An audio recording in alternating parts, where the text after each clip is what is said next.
నమస్కారం. VS9 news కి స్వాగతం. హెడ్లైన్ చూద్దాం.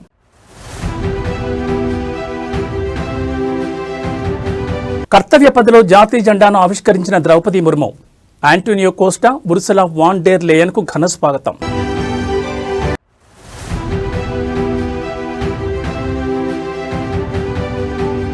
తెలంగాణలో ఘనంగా రిపబ్లిక్ డే వేడుకలు. సికింద్రాబాద్ పరేడ్ గ్రౌండ్స్ లో జెండా ఆవిష్కరించిన గవర్నర్ జిష్ణుదేవ్ వర్మ.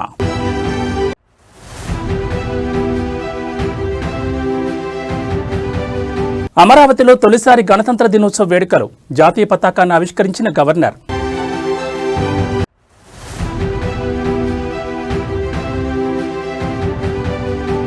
గణతంత్ర వేడుకల్లో ఆపరేషన్ సింధూర్ శకటం ప్రదర్శన. పాక్ ప్రేరేపిత ఉగ్రవాదులపై భారత్ జరిపిన మెగా ఆపరేషన్.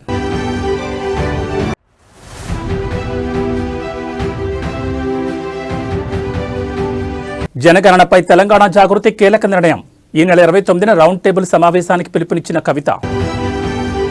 ఇక డీటెయిల్స్ చూస్తే దేశ రాజధాని ఢిల్లీలోని కర్తవ్య పథలో 77వ గణతంత్ర దినోత్సవ వేడుకలు అత్యంత వైభవపేతంగా జరుగుతున్నాయి. ఈ ఏడాది వేడుకలకు యూరోపియన్ కౌన్సిల్ అధ్యక్షుడు ఆంటోనియో కోస్టా, యూరోపియన్ కమిషన్ అధ్యక్షురాలు ఉర్సులా వాన్ డెర్ లేయన్ ముఖ్య అతిథులుగా హాజరయ్యారు. ఈసారి పరేడ్ వందే మాతరం 150 ఏళ్లు అనే థీమ్తో సాగుతోంది. జాతీయ గీతానికి 150 ఏళ్లు పూర్తవుతున్న సందర్భంగా ఆస్కార్ విజేత ఎంఎం కీరవాణి స్వరపరిచిన ప్రత్యేక గీతం ఈ వేడుకల్లో హైలైట్గా నిలిచింది. ముందుగా రాష్ట్రపతి భవన్ నుంచి ప్రెసిడెంట్ ముర్ముతో కలిసి Antonio Costa, Ursula von der కలిసి సంప్రదాయ గౌరవ బగ్గీలో కర్తవ్య పథకు చేరుకున్నారు. ఈ సందర్భంగా వారికి ప్రధాని నరేంద్ర మోడీ ఎదురెళ్లి వారికి ఘన స్వాగతం పలికారు. ఆయన వెంటనే కేంద్ర రక్షణ శాఖ మంత్రి రాజ్నాథ్ సింగ్ కూడా ఉన్నారు. అనంతరం రాష్ట్రపతి ద్రౌపది ముర్ము కర్తవ్య పథ్ వేదికగా మువ్వన్నెల పతాకాన్ని ఆవిష్కరించగా అనంతరం జాతీయ గీతాలాపన చేశారు.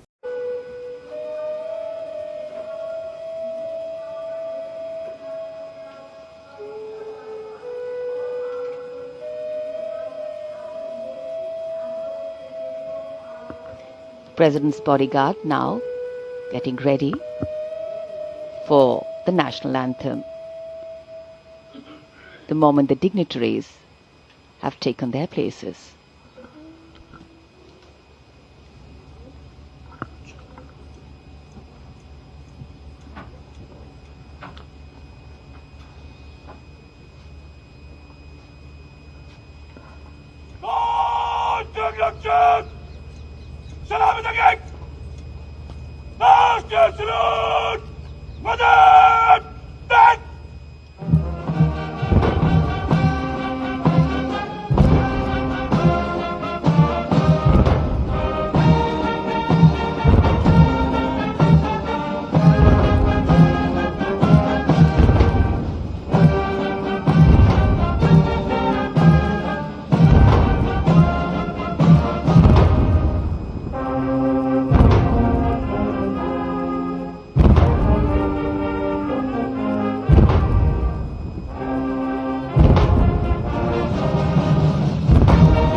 గణతంత్ర వేడుకల ప్రారంభానికి ముందు ప్రధానమంత్రి నరేంద్ర మోడీ జాతీయ యుద్ధ స్మారక చిహ్నం వద్దకు చేరుకున్నారు.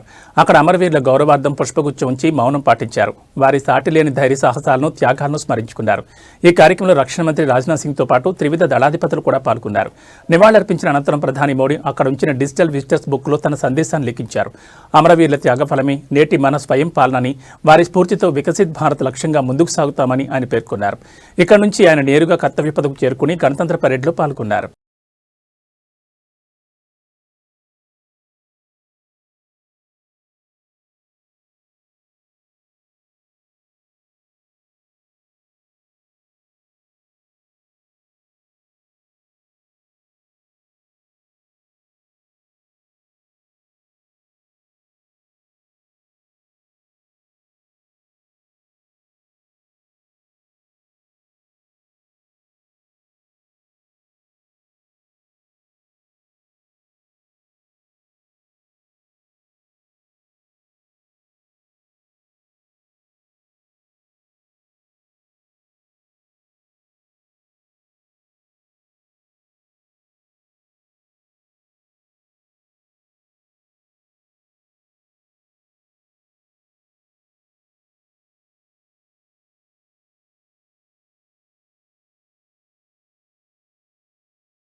తెలంగాణ వ్యాప్తంగా 77వ గణతంత్ర దినోత్సవ వేడుకలు ఘనంగా జరుగుతున్నాయి. సికింద్రాబాద్లోని పరేడ్ గ్రౌండ్స్లో నిర్వహించిన రాష్ట్ర స్థాయి అధికారిక కార్యక్రమంలో గవర్నర్ జిష్ణుదేవ్ వర్మ జాతీయ జెండాను ఆవిష్కరించారు.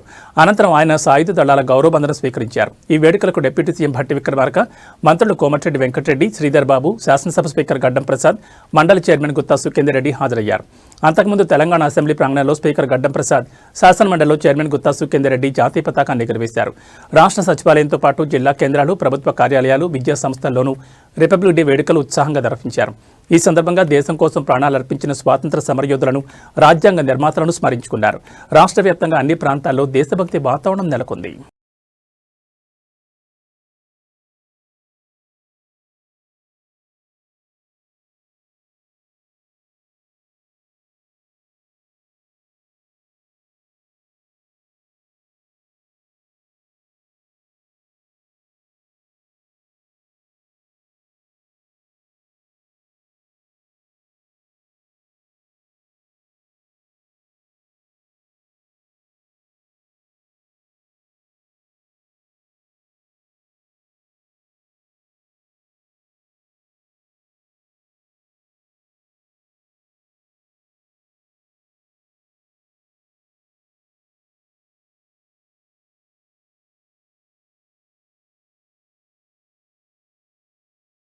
ఏపీ రాజధాని అమరావతిలో తొలిసారి ప్రభుత్వం గణతంత్ర దినోత్సవ వేడుకలు నిర్వహించింది. రాయపూడి సమీపంలో సీడ్ యాక్సెస్ రోడ్ పక్కన ఉన్న ఎమ్మెల్యే క్వార్టర్స్ నుంచి హైకోర్టుకు వెళ్లే దారిలో 22 ఎకరాల విస్తీర్ణంలో ఈ వేడుకలు జరుగుతున్నాయి. గవర్నర్ అబ్దుల్ నజీర్ జాతీయ పతాకాన్ని ఆవిష్కరించి జాతీయ గీతాన్ని ఆలపించారు.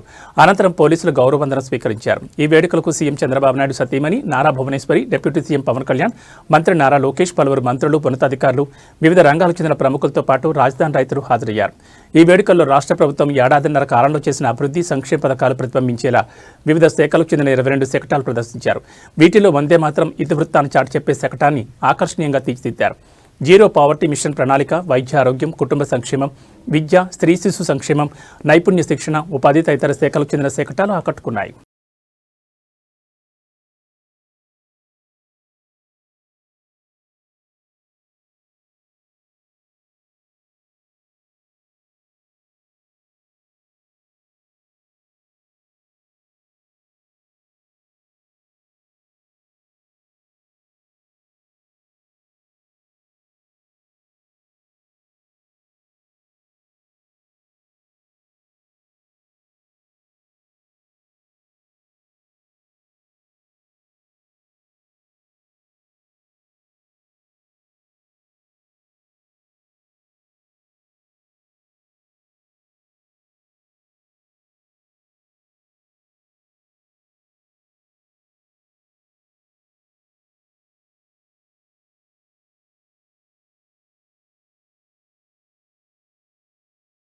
దేశవ్యాప్తంగా 77వ గణతంత్ర దినోత్సవ వేడుకలు అత్యంత వైభవంగా జరుగుతున్నాయి. హైదరాబాద్లోని బీఆర్ఎస్ పార్టీ ప్రధాన కార్యాలయం తెలంగాణ భవన్లో పండగ వాతావరణం నెలకొంది. పార్టీ వర్కింగ్ ప్రెసిడెంట్ కేటీఆర్ జాతీయ పతాకాన్ని ఆవిష్కరించి రాజ్యాంగ స్ఫూర్తిని కొనియాడారు. ఈ కార్యక్రమంలో బీఆర్ఎస్ పార్టీకి చెందిన ముఖ్య నేతలు, ఎమ్మెల్యేలు, ఎమ్మెల్సీలు మరియు ప్రజాప్రతినిధులు పెద్ద సంఖ్యలో పాల్గొన్నారు. పార్టీ కార్యకర్తల నినాదాలతో తెలంగాణ భవనం పరిసరాలు మారుమోగాయి.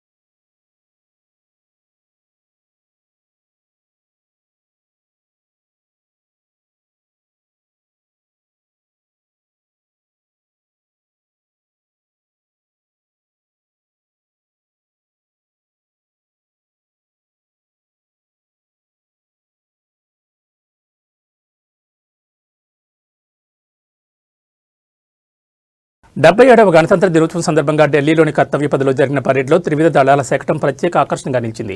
పాకిస్తాన్ ప్రేరేపిత ఉగ్రవాదులపై భారత్ చేపట్టిన భారీ సైనిక చర్య ఆపరేషన్ సింధూర్ను ఈ శకటం ద్వారా ప్రదర్శించారు. భారత సైన్యం, నౌకాదళం, వాయుసేనల సంయుక్త పోరాట శక్తికి, ఐక్యతకు ఇది ప్రతీకగా నిలిచింది. సంయుక్త పోరాటంతో విజయం అనే థీమ్తో ఈ శకటాన్ని రూపొందించారు. యుద్ధ సమయంలో ప్రణాళిక, సమన్వయంతో నిర్ణయాత్మక చర్యలు తీసుకుని భారత సంకల్పాన్ని ఇది చాటి చెప్పింది. ఆపరేషన్ సింధూర్లో భాగంగా భారత వాయుసేన జరిపిన వైమానిక దాడులు, సముద్రంలో ఆధిపత్యాన్ని నిలబెట్టిన నౌకాదళం వేగవంతమైన విన్యాసాలు, సైన్యం సాగించిన భూతల దాడులను శకటంలో కళ్లకట్టినట్లు చూపించారు. గత ఏడాది పహల్గాంలో పర్యాటకులపై జరిగిన ఉగ్రదాడికి ప్రతీకారంగా ఆపరేషన్ సింధూర్ను చేపట్టారు. మే 7న తెల్లవారుజామున పాకిస్తాన్ పాక్ ఆక్రమిత కశ్మీర్లోని ఉగ్ర శిబిరాలపై దాడులతో ఈ ఆపరేషన్ ప్రారంభమైంది. 4 రోజుల పాటు సాగిన ఈ సైనిక చర్యలో పాకిస్తాన్ భారత నగరాలపై క్షిపణి దాడులకు విఫలయత్నం చేయగా వాటిని భారత వాయు రక్షణ వ్యవస్థ సమర్థంగా నిర్వీర్యం చేసింది. ఈ ఆపరేషన్లో భారీ నష్టాలను చవిచూసిన పాకిస్తాన్ ఇక తట్టుకోలేక కాల్పుల విరమణ చేయాలని అభ్యర్థించింది. దీంతో మే 10న ఆపరేషన్ నిలిచిపోయింది. భవిష్యత్ సవాళ్లకు సిద్ధంగా సాంకేతికతతో కూడిన శక్తిగా భారత రక్షణ దళాలు రూపాంతరం చెందుతున్నాయని ఈ శకటం స్పష్టం చేసింది.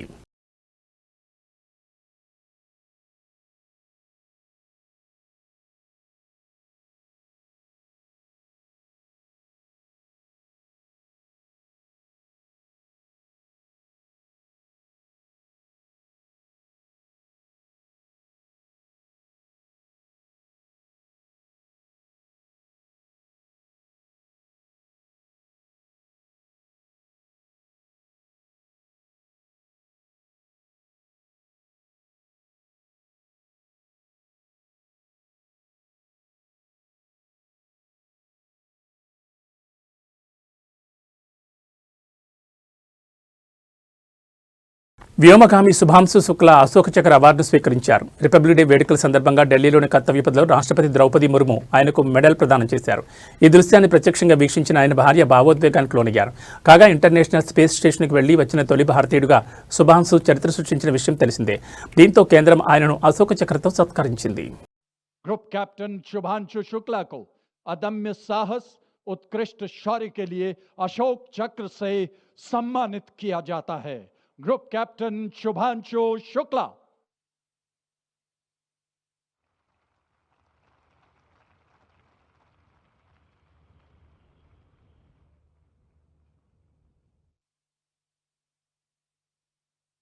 నగరంలోని Basavatarakam Indo American cancer hospital and research ఇన్స్టిట్యూట్లో 77వ గణతంత్ర దినోత్సవ వేడుకలు ఘనంగా నిర్వహించారు. ఈ సందర్భంగా హాస్పిటల్ చైర్మన్ నందమూరి బాలకృష్ణ జాతీయ పతాకాన్ని ఆవిష్కరించారు. అనంతరం ఆయన మాట్లాడుతూ భారత రాజ్యాంగంలోని ప్రతి పదం వెనుక ప్రజల భవిష్యత్ దాకుందన్నారు. భారత రాజ్యాంగాన్ని రూపొందించేందుకు 2 సంవత్సరాల 11 నెలల 18 రోజుల సమయం పట్టిందని తెలిపారు. ఎన్నో చర్చలు, విభిన్న అభిప్రాయాలు వ్యక్తమయ్యాయని చెప్పారు.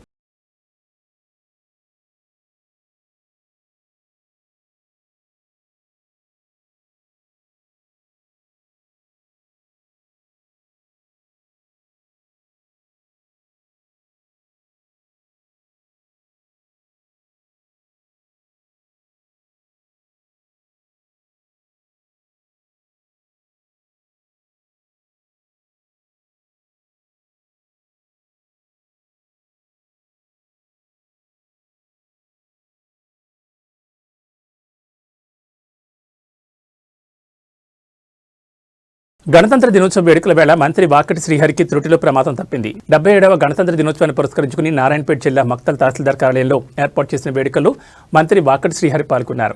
వేలాది మంది ప్రజలు, విద్యార్థులు, అధికారుల సమక్షంలో మంత్రి జెండాను ఆవిష్కరించేందుకు సిద్ధమయ్యారు. ఆయన జెండాను ఎగురవేయడానికి తాడును లాగుతున్న తరుణంలో ఆ బరువుకు జెండా కర్ర మధ్యలోకి విరిగి కింద పడిపోయింది. అయితే విరిగిపడిన కర్ర మంత్రి వాకటి శ్రీహరికి అత్యంత సమీపంలో పడింది. ఆయన అప్రమత్తంగా పక్కకు తప్పుకోవడంతో పెద్ద ప్రమాదం తప్పినట్లయింది. అయితే ఈ హఠాత్ పరిణామంతో అక్కడున్న ఒక వ్యక్తికి గాయాలయ్యాయి. వెంటనే అప్రమత్తమైన సిబ్బంది బాధితుడిని చికిత్స కోసం ఆసుపత్రికి తరలించారు.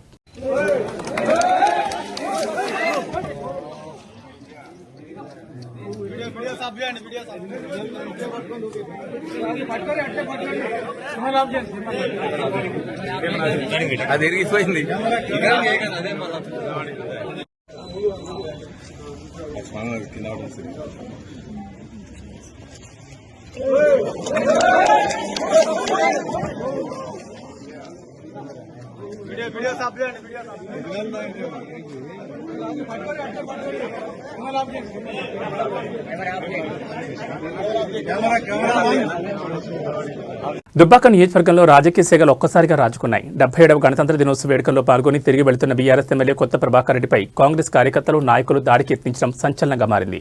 పట్నంలోని గాంధీ సెంటర్ వద్ద ఎమ్మెల్యే కారును అడ్డుకున్న కాంగ్రెస్ నేతలు ఆయనతో తీవ్ర వాగ్వాదానికి దిగారు. ప్రభుత్వానికి వ్యతిరేకంగా మాట్లాడితే ఊరుకోబోమని హెచ్చరిస్తూ కారుపైకి దూసుకెళ్లారు. దుబ్బాక పట్టణ కేంద్రంలోని గాంధీ సెంటర్ వద్ద ఈ ఘటన చోటు చేసుకుంది.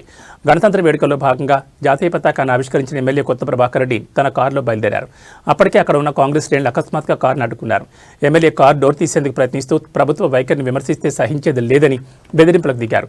దీంతో బీఆర్ఎస్ కార్యకర్తలు వారిని అడ్డుకోవడంతో ఇరు వర్గాల మధ్య తోపులాట జరిగింది. ఎమ్మెల్యేపై దాడికి యత్నించిన వారిని వెంటనే అరెస్టు చేయాలని డిమాండ్ చేస్తూ బీఆర్ఎస్ నాయకులు ఆందోళన దిగారు. ప్రజాస్వామ్యంలో ఎమ్మెల్యేపైనే దాడికి దిగడం కాంగ్రెస్ అరాచక పాలనకు నిదర్శనమని మండిపడ్డారు. ప్రస్తుతం దుబ్బాకలో భారీగా పోలీసులు మోహరించారు.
కేంద్ర ప్రభుత్వం త్వరలో చేపట్టబోయే జనగణనపై తెలంగాణ జాగృతి అధ్యక్షురాలు కల్వకుంట్ల కవిత కీలక నిర్ణయం తీసుకున్నారు.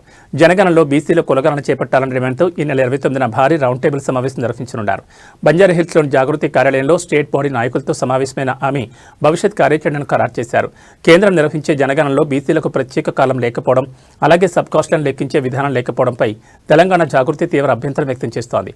ఈ అంశాలపై చర్చించేందుకు మేధావులు, కుల సంఘాల నాయకులతో ఈ నెల 29న రౌండ్ టేబుల్ సమావేశం ఏర్పాటు చేశారు. బంజారాహిల్స్లోని కార్యాలయంలో జరిగిన స్టేట్ బాడీ మీటింగ్లో కవిత మాట్లాడుతూ కులగణన లేకపోతే బీసీలకు అన్యాయం జరుగుతుందని హెచ్చరించారు. జనగణనలో ఆయా కులాల డిమాండ్లను రౌండ్ టేబుల్ సమావేశంలో లోతుగా చర్చించనున్నారు. అనంతరం దీనిపై ఒక సమగ్ర నివేదికను రూపొందించి కేంద్ర ప్రభుత్వానికి పంపనున్నట్లు కవిత వెల్లడించారు. బీసీల జనాభా లెక్కలు తేలినప్పుడే వారికి తగిన బడ్జెట్ మరియు రాజకీయ ప్రాధాన్యత లభిస్తుందని ఆమె స్పష్టం చేశారు.